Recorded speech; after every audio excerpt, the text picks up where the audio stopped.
I'm a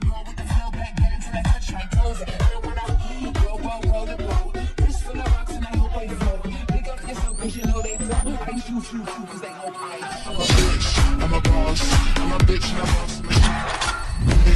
I'm a boss, I'm a bitch, and I'm boss. I'm a shine like boss, I'm a bitch. I'm a boss, I'm a bitch, and I'm boss. I'm a shine like boss. I'm a boss, I'm a bitch, and I'm boss. I'm a shine like boss.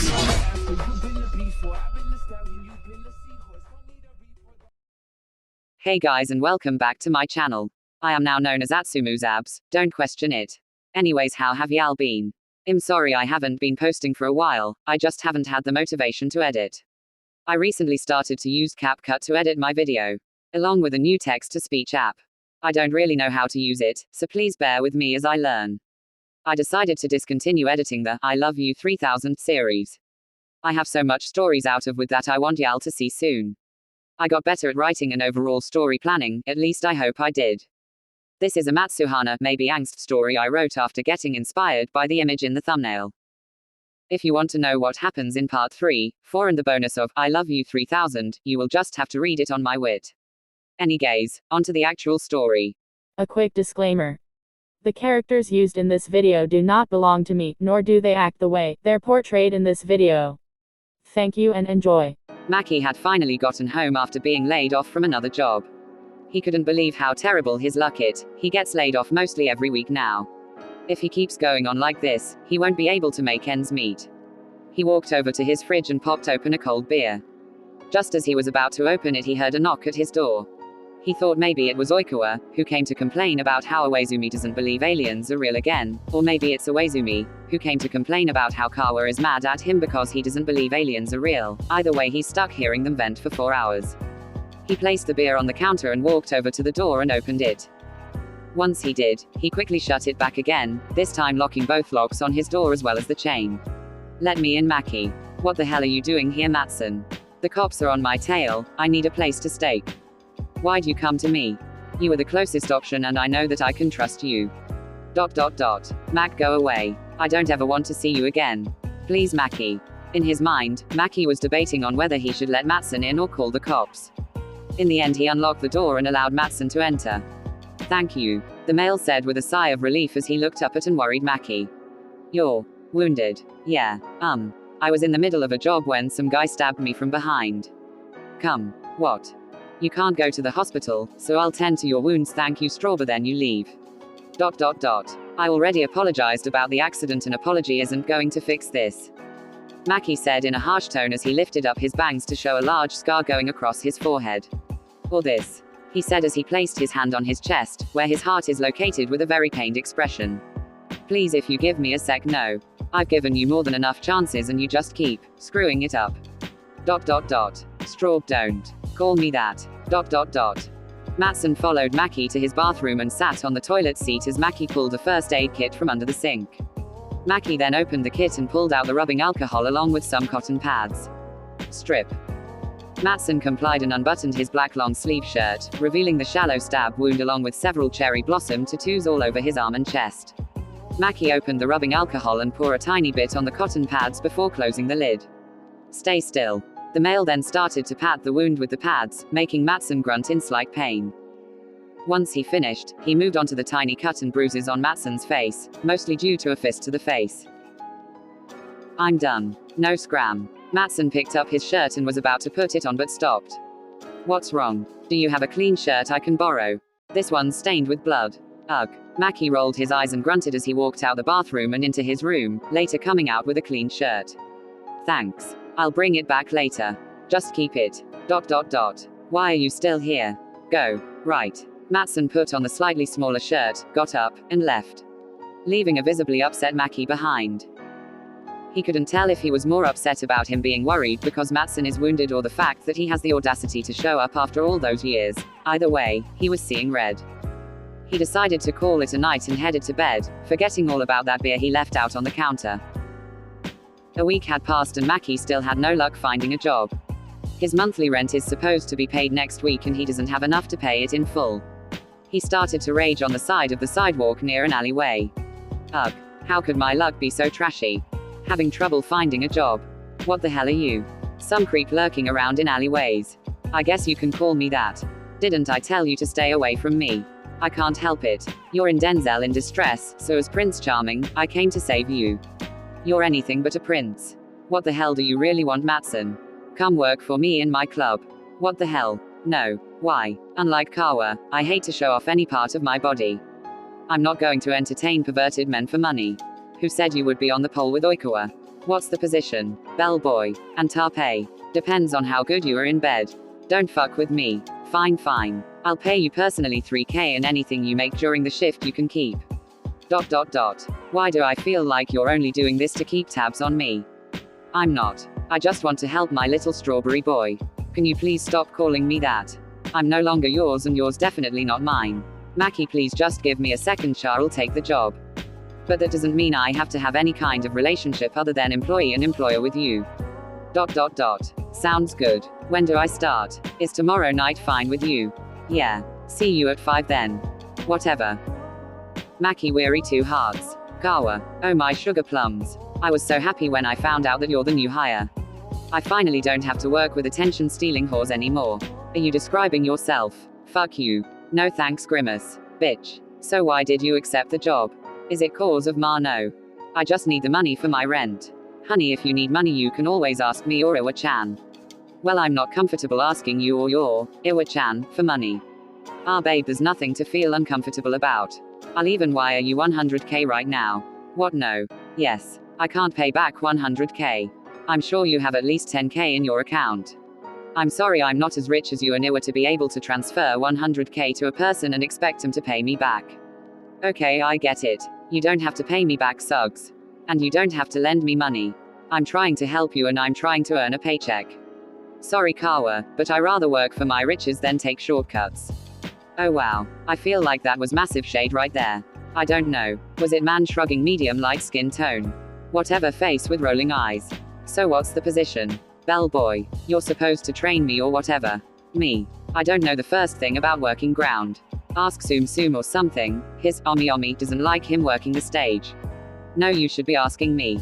And you are. Oh Suna babe. You know him, Kawa? Yeah. He's the other bellboy. Suna meet Hanamaki, Maki meet Suna. Nice to meet you. Likewise. So you're the new hire? Yes. Teach him how to work ground. Alright. Are you ready? Yeah. Lead the way. And that's all to it. It's not as hard as I thought. That's only because there's no customers yet. Just wait till Oikawa's opening act, this place will be packed. Is Kawa really that popular? Have you seen the man? He's literally a walking goddess. You're right. I'm gonna go pop a cig then I'm a change. You should too. Not the cig part, if you don't smoke. Oh. I'm already changed. ... Please do not tell me you're wearing that to work. Yay. What about it? You cannot wear that. In case you forgot, this is a club. A male strip club at fact. The workers are supposed to be eye candy, not some college student that was found on the street and took in just to fill a position.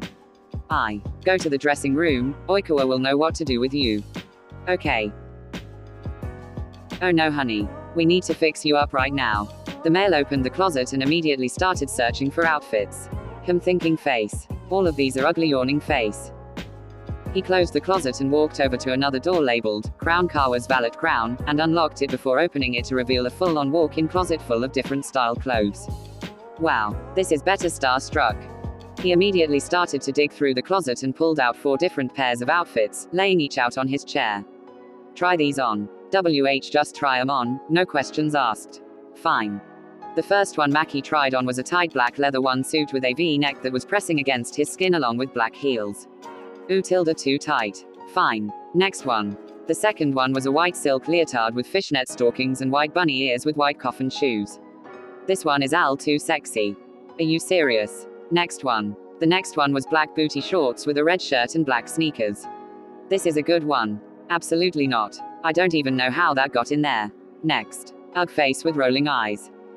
The fourth outfit was a see-through black long-sleeve shirt with a black crop top underneath and black high-waist shorts with double fishnet stockings and high-knee black boots. This is the one. It's not bad. Just admit that you like it. Fine. I like it. Great. Now get out there. The club's about to open in 5 and I still haven't done my makeup. Whatever. It was now an hour into Maki's shift and everything was going good until Matsun walked in, distracting him from his job. He watched as he called other bottle boys and waitresses to aid him but not Maki. Ah yes. Can I request a lap dance? Sure. Let me just notify Kawano from you. ...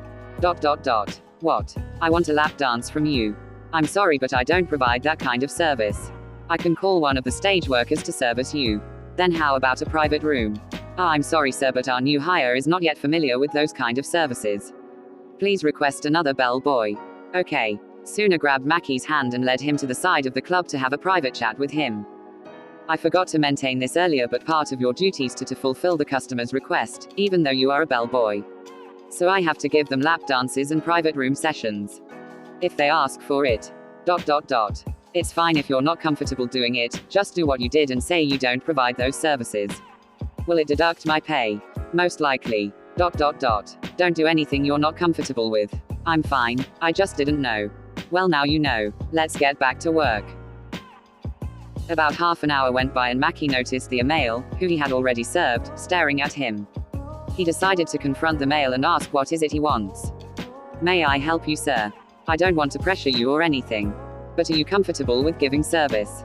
I noticed you serviced another customer just now. Ah, yes. May I request a lap dance then? Maki hasn't given anyone a lap dance in years, so he was hesitant but agreed.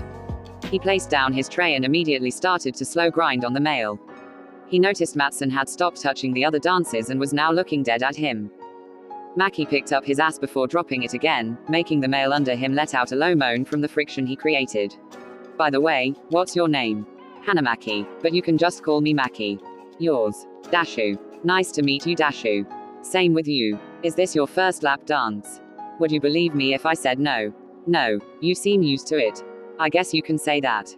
Maki continued to make small conversation with Dashu as Matsun watched from afar with eyes full of rage. Are you heading out Maki? Yeah. Are you coming tomorrow? Yes. Bring some bellboy outfits tomorrow please. Don't show up in those ripped jeans and oversized shirt again. No promises face with rolling eyes. I'm serious. Maki picked up his bag and walked out the club from the back door. As he made his way towards the street, someone grabbed his shoulder and pinned him against the wall. Ow. Are you serious? Matsun, what the hell? I hired you to help make ends meet, not for you to shake your ass all over random men. I was just doing my job, nothing that concerns you. Actually it does because this is my club and I am your boss. ... What do you want? If you have no problem shaking ass on random men then you have no problem sleeping with me. What the hell? That's not even the same thing. It's implying the same thing. In what universe? In the one where I can still wake up to your flawless sleeping face in the morning. ... You're delusional. And so what if I am? Maki slapped Matsun's hand away and fixed his clothes before walking away. I don't have time for your petty arguments, I'm heading home. Maki. Come back here. Maki ignored Matsun's calls and continued walking into the distance until he was no longer visible. Fuck. You know acting like that isn't going to get him to forgive you. Oh, what do you know? I do know that Maki is my best friend and I won't let him get hurt by your selfishness and stupidity again. It was an accident. I don't care. Maki could have lost his life because of you. I'm just happy he got out when he did. ... I'm also leaving for the night. Fuck you Oikawa. I would but I'm married.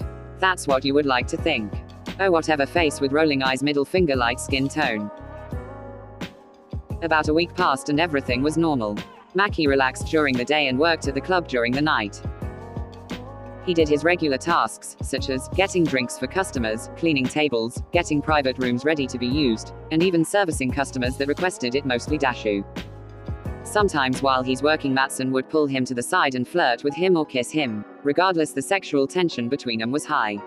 Maki was sitting in his living room watching the comedy channel when he heard his doorbell ring.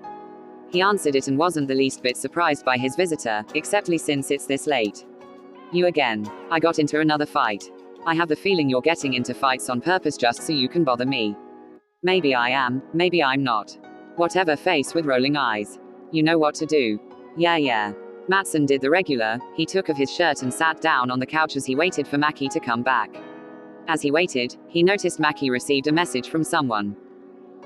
Being the noisy guy he is, he picked up Maki's phone and read the parts of the message that was visible. He had to unlock the phone to see the rest, but he doesn't know Maki's password. From Dashu. I hope I'm not bothering, but are you free to go out to dinner too? Matsun felt anger take over him as he reread the text over and over again. Just then Maki came back and Matsun quickly placed the phone back down and tried to calm down. Did you get more tattoos? No. I just had one finished. Oh. Isn't it painful? At first, but you get used to it. You smell like booze. I went out drinking with the other guys for a bit. No wonder you got into a fight. They started the entire argument. Sure, deadpan face. Don't move. Okay. Maki did the usual, cleaned and bandaged the wounds so they don't get infected.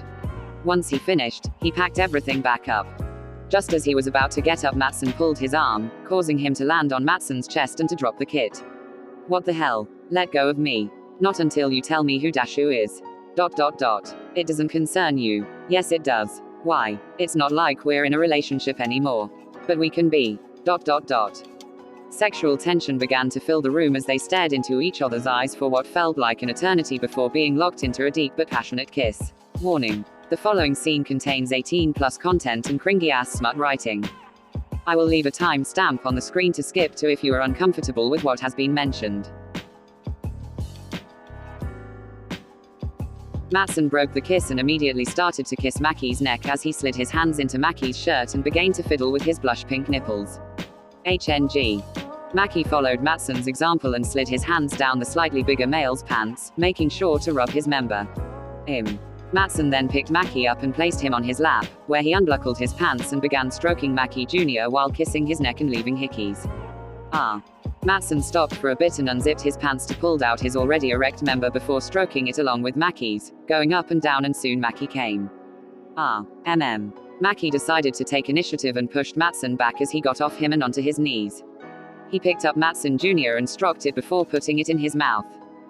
He made sure to circle his tongue around the huge member before moving his head up and down, slowly swallowing the whole thing. Fuck. Matsun bit down on his bottom lip while grabbing Maki's head, to ensure that he take all of it. Gag. That's right baby. Choke on my dick. Matsun finally released Maki's head and removed his member for his mouth. Maki then removed his pants and grabbed some lube from the accent table next to the couch before spurting some on his hand and fingerings himself. Now you're giving me a show. Shut up and enjoy it while it lara. Matsun had entered 2 of his bony fingers, causing Maki to feel even more pleasure. He began to thrust them in the out, making sure to collide with Maki's fingers, which were still inside Maki's hole. Poo. HNG. LLOU, TM. No can do. Maki gave in and pulled his fingers out, but that gave way to another one of Matsun's fingers, which he immediately started roughly thrusting in and out. HNG. That's hot. Eck. Matsun's fingers had reached Maki's prostate and was grinding right on it. Matsun knew this and kept teasing that area. Stop. That. Just give it to me now. So impatient. Matsun pulled out his fingers and shoved them into Maki's mouth as he slowly entered Maki's hole with his member. Maki licked Matsun's fingers as the bigger male slowly thrusted in and out, clearly teasing him. Stop teasing me. Matsun chuckled before forcefully slamming into Maki, causing his thighs to jiggle and his cheeks to become a bright red.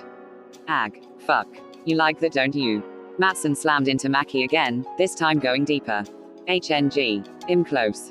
Right as he said that, Matsun removed his fingers from his mouth and immediately placed it on Maki Jr. to block his tip. You bassa. Maki was interpreted by another deep thrust. I'm gonna come. Ara. Be a good boy and hold it in for me. Let me come. Beg for it. ... What's the matter? You always licked rough sex. I fucking hara. Please. Let me come. That's what I like to hear. Matsun thrusted deeply into Maki as he made him beg more. Tell me you love my dick. I love it AHG. Let me hear you beg. Please let me come. Beg. Shit please. Let me come. That's more like it. Matsun removed his hand from Maki's tip and locked him into another deep kiss as he thrusted even deeper, this time making both of them come. Matsun broke the kiss to let Maki, who was now panting, get some air. That felt great. It's been a while. Now get off me. Did you really think we were just going to go one round? Shit. The rest of the night was filled with loud moans and screams as well as angry neighbors who had to hear them get it on. Maki woke up the next morning to a sharp pain coming from his lower half. It's been years since he last had sex, and it was rough sex at that. Maki noticed that Matsun changed him into a fresh pair of boxers and one of his shirts. Maki reluctantly got out of bed and made his way towards the kitchen. He lit the stove and placed a pan on it as he cracked an egg. He decided to make sunny side eggs with some bacon for breakfast.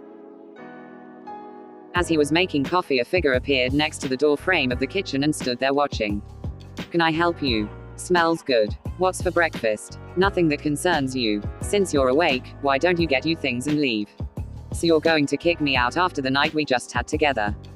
That only happened because we were sexually frustrated and needed to let some steam out, nothing more than that. Are you sure it wasn't out of love? Get out, Matsun. We're broken up and I prefer we stay that way. How about this? I pay you twice the amount I'm paying you now just to go out with me again. Are you kidding me? Am I a joke to you? You already tried that buying my love crap, and where did it get you? If you really think I'm some easy guy who just gives it away for money, you can leave. Wait, Maki, I didn't mean it like get out. ... Matsun quietly went back into Maki's room to grab his belongings before leaving. ... Later that night, Maki was working his late night shift again when suddenly Dashu requested him for a private room. He accepted and joined Dashu in private room 3. Dashu. It's been a while. Yes, it has. How have you been? Could be better. You. Alright. So you're working last night, right? Yup. I'm sure you'll be hungry after. Sure, why not, man, shrugging, medium light skin tone. Then it's settled. Is that all? If it isn't too much, can I get a lap dance? Sure. Maki's shift was finally over and he was changing back into his regular clothes when suddenly Matsun walked in.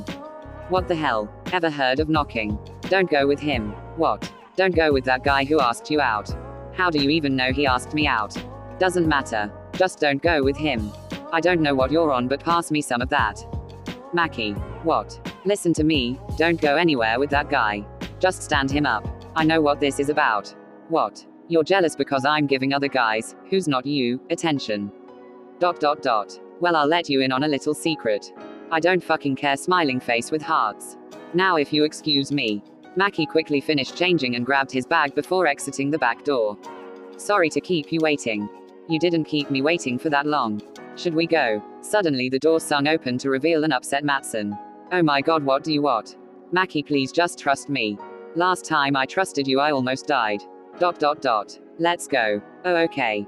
Dashu took Maki to a crepe store and bought him a strawberry flavored one, which made him a little upset up. He did a good job at hiding it. The pair then went to a grill bar not too far from Maki's place and ordered some drinks, raw meat and noodles to grill. Maki got up for a bit to use the bathroom, and when he came back there were drinks on the table. The drinks came while you were in the bathroom. Oh. Maki sat down and took a sip of his pink lemonade. His head started to get foggy as his vision blurred. Then everything faded to black.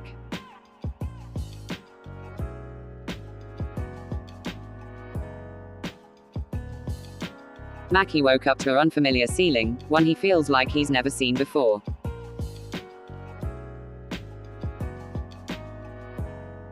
You're finally awake. Dashu. Ding ding ding. Uncuff me. I can't do that. Why? I spent years trying to get your attention ever since you were with that jerk. I set a trap and he fell into it, causing him to lose you, my darling. You were behind that accident. Guilty as charged. You almost killed me. But I didn't. ... When I found out you started working at his club I was happy because I can finally interact with you. I got the services I could get and was beyond pleased. Until you had sex with him. How'd I see everything you do, darling? You can't hide any secrets from me. ...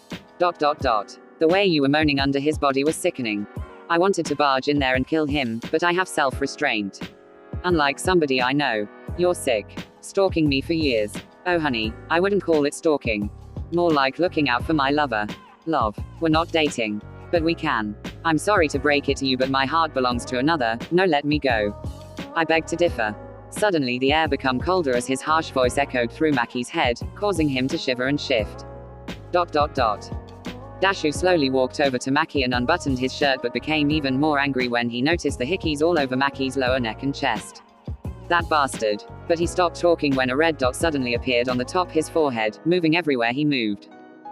Maki didn't know what was happening, but Dashu did. He grabbed the black blindfold on the nightstand and blindfolded Maki before getting off the bed. Suddenly, the door burst open to reveal an extremely pissed off male who started to beat the shit out of Dashu. The only thing Maki could hear were the blows that landed on Dashu, as well as him pleading for his life. Then everything went dead quiet.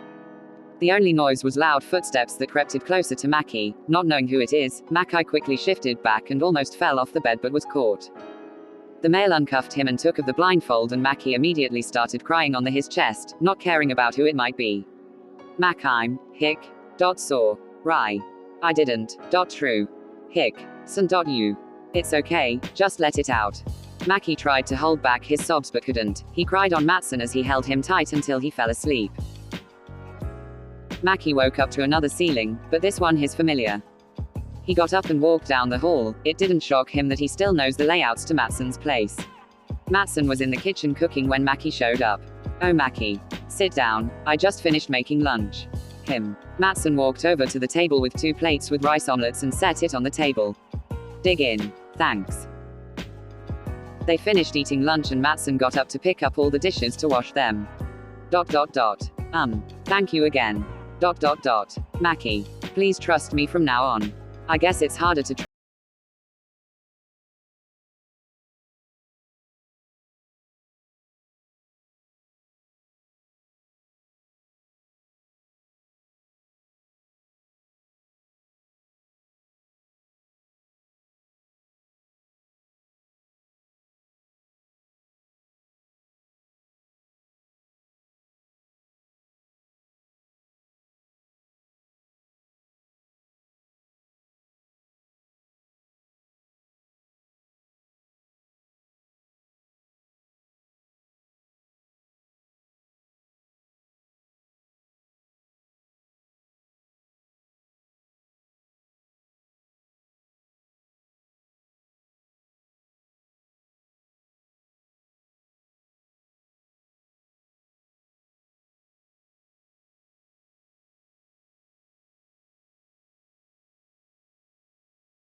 Matsun leaned in and gave a light peck on Maki's lips before staring into his eyes.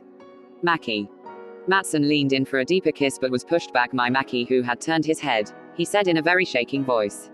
We can't. Our relationship was just filled with manipulation and toxicity. I don't want to be known as the boss's bottom or strawberry boy. Or having to run from some guy try and kill you every week. Or having to walk in on you with some whore you picked up from the side of the street. Or having to spend all those lonely nights without you because you're either out risking your life or sleeping around. I can't do that anymore. But I'm willing to try because I love you. No matter what my parents think or what Oikawa says. I want to be with you. But I'm scared. Maki swallowed deeply as Matsun crept closer and locked him in a tight, warm embrace. I love you too, Maki. So please, try. Maki closed his eyes and kissed Matsun deeply. He melted into the kiss as the taller male stuck his tongue inside his mouth and fiddled with his. What? I'm only giving you one last chance. I'm leaving for good if you fuck it up again. I understand. Maki, can I have your hand? Why? You'll find out. Matsun pulled something out of the drawer next to him and opened it to reveal 2 golden bands. He pulled one out of the case and slid it on Maki's finger, which fit perfectly. Takahiro, I promise to never cause you harm ever again. Will you accept my proposal? Yes. Maki grabbed the other ring and slid it on Matsun's finger before he hugging him tight. I love you, Maki. I love you too, Matsun. End. Thank you for reading, Strawberries and Cigarettes. Alternative ending. 2 years later, Maki had landed a full-time job as a host at an entertainment company. Everything was steady, he was making ends meet and he would always come back home to his loving boyfriend. But today he came home early because of an accident he had while working. He entered the dark house and placed his things down before walking to the bedroom. His heart immediately dropped when he realized what he just walked into. Son. Maki. It's not what it looks like. Who is that babe? Babe, are you fucking kidding me? Maki quickly turned around and grabbed his things to leave when Matsun grabbed his arm, stopping him from leaving. Let me explain, oh Matsun. I have you another chance and you fucked it up again. You're always fucking it up. Maki, I don't want to hear any of your shitty ass excuse anymore. You might have gotten away with it back in college but not anymore.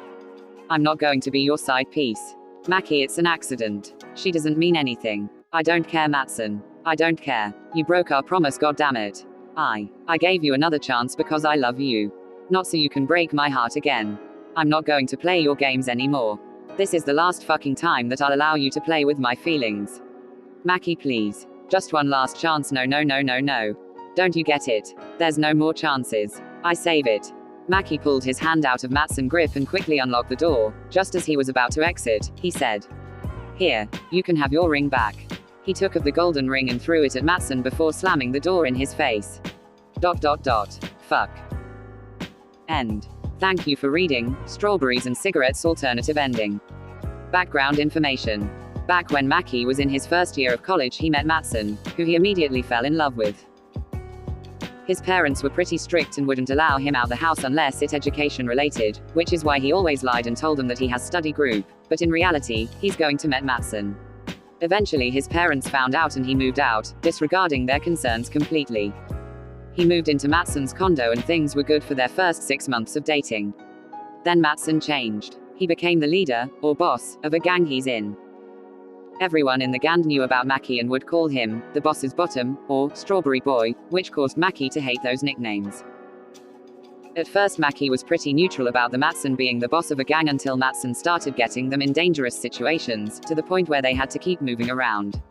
Then Matsun decided it was a good idea to get a girlfriend while dating Maki. He moved her into their place and things were awkward between the three. Maki would always sit quietly just watching the two flirt or get it on, not giving a damn about him. Eventually Matsun got tired of the girl and broke up with her, but he didn't stop sleeping around. Maki knew but didn't say anything because he believed that Matsun would change. Whenever he tried to break things off, Matsun would manipulate him into staying by begging him and promising he will change or by other ways I'm not going to name. One night Maki and Matsun were having a fight near an alleyway when some guys in black showed up out of nowhere trying to pick a fight. Maki told them to go away and for Matsun to ignore them, but Matsun did his own thing and got in a fight with them. Maki tried to break it up but ended up getting caught in the crossfire. Matsun then pulled out a gun and told Maki to trust him. He was hesitant, but trusted Matsun. I'm not going to get into the details, but you know. He ended up severely injured.